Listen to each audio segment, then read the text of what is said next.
গণ আন্দোলনের তোপে পড়ে পতন ঘটল শেখ হাসিনার। তবে এরকম ঘটনা ইতিহাসে প্রথম নয়। এর আগে দক্ষিণ এশিয়ার দেশ শ্রীলঙ্কাতেও ঘটেছিল একই ঘটনা।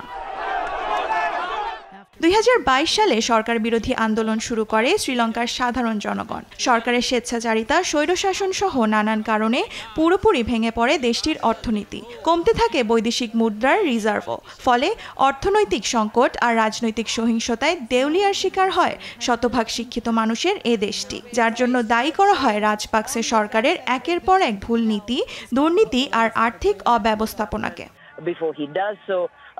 এ পরিস্থিতিতে সরকারের প্রতি ক্ষোভে রাস্তায় নেমে পড়েন সাধারণ মানুষ। পরে প্রেসিডেন্ট ও প্রধানমন্ত্রীর কার্যালয় দখল করেন তারা। এমন অবস্থায় প্রতাপশালী প্রেসিডেন্ট গোতাবায়া রাজপাকসে এবং প্রধানমন্ত্রী মাহিন্দা রাজপাকসে দেশ ছেড়ে পালাতে বাধ্য হন।